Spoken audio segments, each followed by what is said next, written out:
Welcome to Tech Orbit. Enjoy this super video and don't forget to subscribe so you don't miss the next ones.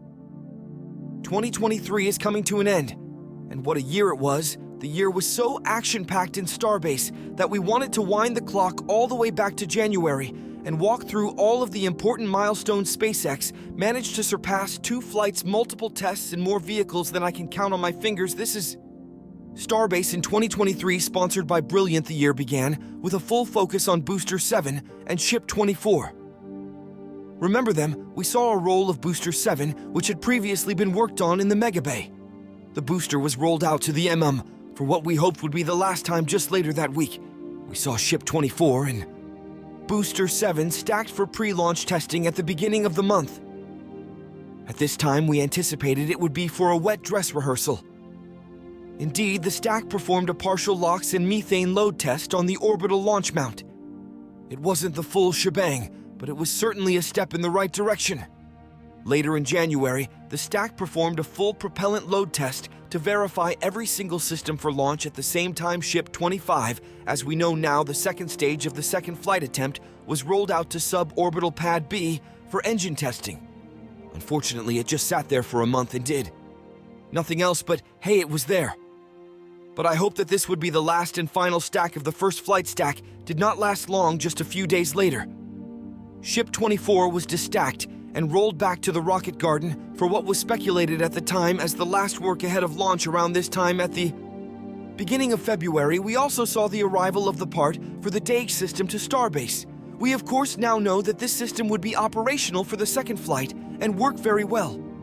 Do you know what also started in February of 2023? Starbase update. This very series isn't even a year old back then. On February 6th, Jack started off the series. In this first Starbase update, we explained the potential work they would perform to get Ship 24 back to the launch site, and that Booster 7 has lost 3 Raptor engines which were replaced, and then it was time for a big event at Starbase, the 31-engine static fire of Booster 7, initially planned as a 33-engine static fire. 1 engine was disabled pre-firing, and 1 aborted during spin-up, but still overall a massive test.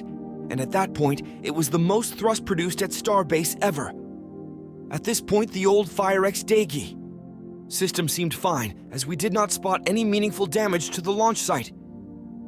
However, time would tell that this came down to the lower thrust settings on the test.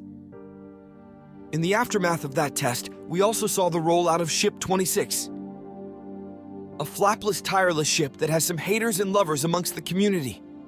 And the NSF team back then, the Massey test area was not yet performing cryo tests of ships, just boosters. So Ship 26 underway pressure testing on suborbital Pad A. Also, this rollout gives us a great opportunity to take a look at a much different production site. Skyline. There's no second Mega Bay or smaller Star Factory. The dishes are still there. The windbreak is still there. A lot has changed with this world-class R&D facility in just 10 months, and that landing marks the 253rd ever booster landing, the 73rd consecutively, and the 23rd to happen on a Wednesday when the moon is 23 above the horizon. Yes, our spreadsheets run deep here at NSF, but they're really boring. They basically just Excel spreadsheets. Know how we could really get more data out of it by using a course about how to visualize data better using today's sponsor, Brilliant. To learn about different math, science, and computer-related topics all interactively, their course on exploring data visually is great for finding out how to get the most out of your data, whether it's targeting Starbucks customers or figuring out the best way. To view data about rocket boosters now, you can get a 30-day free trial just by visiting Brilliant NASA spaceflight, or by clicking the link in the description below. The first 200 of you will get 20% off Brilliant's annual premium subscription. Now let me ask Alex, how many launches happened from Pad 40 when Venus was in the night sky? Why don't ask? Moving back to the first flight campaign, we saw Booster 7 getting a new hydraulic power unit, which proved to be quite problematic in the overall test campaign, and also performed a single engine spin. Prime test early March surprised us then, as suddenly Booster lift configured spamped, rolled to the launch site, and Booster 7 was removed from the back. Then DAS updated us on the sudden development, and another Starbase update. We also saw the installation of the heavy and proper shielding of the during this time, which is still there today. The most likely reason for the booster removal back then was the fact that they needed to access systems related to the O that they could not reach with the booster in the way Booster 7 then returned to the OO once this work had finished around this time. We released a daily video with the text drilling for pilings for a new building which we now know as the new Mega Bay. Yes, this started in March, and today we have a practically completed building at the end of March. We got some updates on the timeline for Starship's first flight, as Elon Musk expected a launch in just about 2 weeks of timeline. That extended a bit, but was not far off flight. One of Starship at this point was getting closer and closer, and everybody in the space community could feel the adrenaline increasing day by day. What also happened around this time was the stacking of Booster 10, the very booster we now observe on the old getting ready. For Flight 3, we also saw Massey's kick into gear as Ship 25 was preparing for a cryo test campaign just down Highway 4. Then it was time for the final rollout for real. This time Ship 24 returned from the High Bass Spa after some tile work and returned to the launch site for the final few days. This was just 16 days before it would launch atop B7. The countdown was on, and so was our Countdown to Launch series, which started around this time for the first time. Also, the final DAC happened just hours before the launch. The SpaceX arms the flight termination system. This was the final box to be tied, and then on the first attempt on Monday the 17th of April, well, it scrubbed a frozen valve on the pressurization system for the oxygen tank, aborted the countdown, and they did not leave the pad that day. But after all the day, it finally launched. Probably should have been suspected for a long time. Elon's favorite day, liftoff of the most powerful rocket of all time. 31 Raptors ignited on the booster and then quickly started to drop as a fire in the engine bay deleted them one by one while exciting. The first flight did not reach stage separation or any useful flight profile. It did, however, provide a ton of data and experience for the SpaceX team, which saw what worked. Probably more so, what didn't. Of course, another system they already suspected would be problematic was the fire suppression system known as Fire X. The system was not able to contain the power of the Raptors during throttle up, and the so-called rock tornado damaged the pad tank's equipment and also an innocent van. So SpaceX had some stuff to do. They wanted to install the new steel plate deflector for Flight 2. Also, the tank farm got some heavy hits, so SpaceX obviously had to repair those at the beginning of May. SpaceX moved back into the flight test campaign for Flight 2. We saw the cryogenic testing of Ship 25 at the Massey site. We also saw the removal of the ship, quick disconnect for repairs, and what we know now, hot staging modifications overall. The whole launch site was incredibly busy at this time everywhere. Something was repaired or replaced, and it was hard to look at everything that was changing every single day. The deluge tank farm and deluge system were of course a major focus for us, and the community. Everybody was curious about how this system worked at this point. We also observed the big skyline change picking up the pace. The old prefabrication building was relocated to the storage yard as Star Factory started the work on its expansion in mid-June. Ship 25 entered engine testing on suborbital Pad B with an aborted and later successful spin prime test. It was rolled out all the way from Massus to Pad B, and all you experienced tank watchers know what follows a spin prime, a static fire of all 6 Raptor engines. This was the first engine testing of the second Starship launch campaign. In July, SpaceX rolled out the new Dage plate, or upside-down shower head, to the launch site.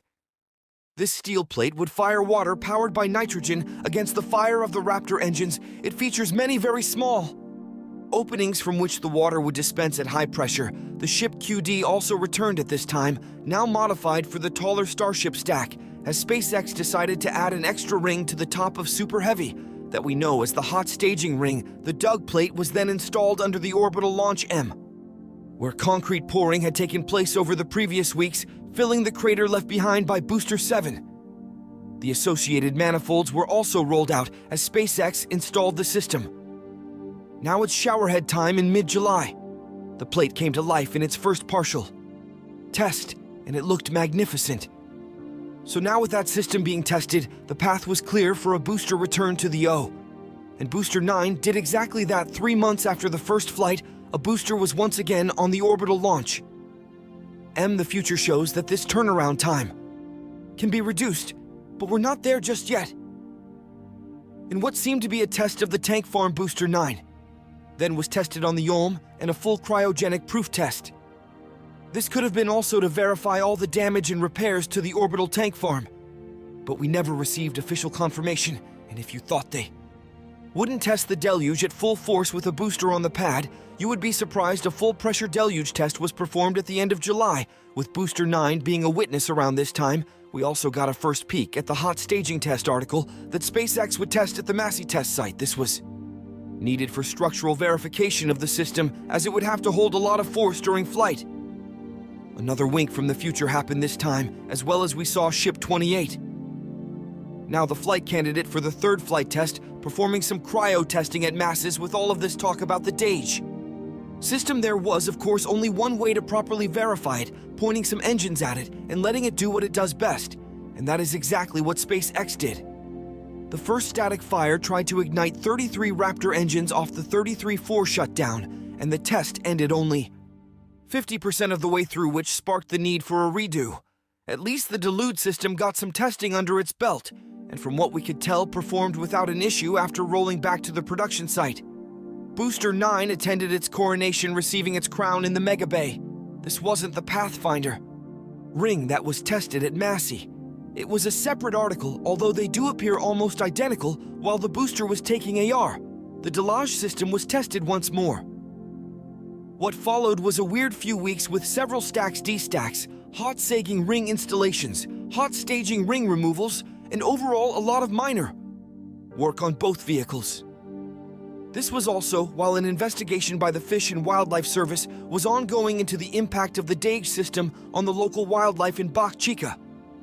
This investigation needed to be closed before the FAA would modify the launch license to allow Flight 2 Booster 9 also. Performed another test on the orbital launch M out its second static fire this time. All 33 Raptor engines on the booster ignited, with 2 shutting down shortly after ignition. This is the first event that we are aware of where all 33 engines on a booster ignited successfully, if only for a moment. At the same time, while the flight stack was ready, the stack for the third flight also performed testing. In September, Booster 10 and Ship 28 performed proof testing at Massey ahead of engine installation. We got some Cybertruck full stack photo shoots, as well as it tow a Raptor vacuum engine through Bach. Chica Sean's picture of this even made it onto a metal print, and on the front page of our 2024 Starbase calendar. Both are available at shop. NASA space flight. October, we saw Ship 26 coming to life with an unusual static fire. SpaceX later confirmed it was a single engine static fire, demonstrating flight-like startup burn for a Starship deorbit. Burn this concluded Ship 26 usefulness so far, as it is not planned for a flight. Also, it performed a pre-burn test, which we had not seen for a very long time. Needless to say, our commentators were a tad confused the same week as this test. The Fish and Wildlife Service was seen surveying the landscape surrounding the orbital launch pad, presumably to assist with their report into the environmental impact of the new flame deflector on that same day. Some pale-skinned Brit was caught by Jack. I have no idea who that could be at the beginning of November. Jack. I have no idea who that could be at the beginning of November. We're almost there until suddenly another DAC happened a few hours before the flight. SpaceX performed a grid fin test, which revealed the need to replace at least one grid fin actuator on the booster. The next flight attempt was then planned for November 18th, and to the amazement of practically everybody, including us, it flew on the first attempt, and it flew all right. The first stage debuted the so-called Mega Mark Diamond, as all 33 engines of Super Heavy ignited and performed perfectly up to Mu. The booster and ship separated successfully in the hot staging maneuver, and even all 6 second stage engines ignited without complaint. After that, the booster seemed to tumble during its boost back burn, as the engines most likely had a problem with fuel slushing. This resulted in the termination of the flight. Using the beefed-up FTS, the ship performed up until close to the end of its burn, where it also was terminated in flight. It is not clear yet what exactly happened to the ship. However, the second flight of Starship looked miles better than the first one, quite literally, if you consider how much further downrange it got. No rock tornado, no Raptor cannibalism, no flip, and doing a Kerbal, And this brings us to the current playing field. The pad seems mostly fine, so SpaceX hit the ground running for Flight 3 preparations, the tank farm for the orbital. Launchpad is undergoing massive updates both in storage and processing capability, and both sections of the flight vehicle have ramped up testing at a mind-boggling pace. At the beginning of December, the chopsticks were already getting ready to lift a new booster onto the pad, and just a few days ago in a Christmas-themed rollout, we saw Ship 28 going to the launch site. What followed was one of the most impressive turnarounds we have ever seen the roll. Out was completed, Ship 28 was put on the pad, and instantly SpaceX moved into spin prime testing just a day later, and just days after that, they successfully fired 6 engines on the ship. SpaceX tweeted Flight 3 Starship completed a full durated static fire with all 6 of its Raptor engines, and that's not all. Booster 10 rolled to the launch site and was put on the pad just a month after Flight 2.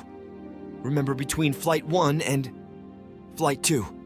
This took 3 times longer, so essentially SpaceX has successfully deleted 2 months out of the flow Booster 10 already performed in.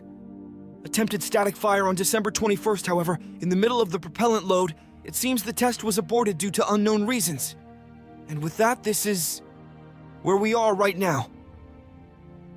At the end of 2023, we saw 2 flights of Starship, 6 vehicle static fires, a lot of spin prime and cryo tests, numerous experimental. That's it for today's video. Don't forget to subscribe, like, comment and activate the notification bell so you don't miss any videos. See you soon.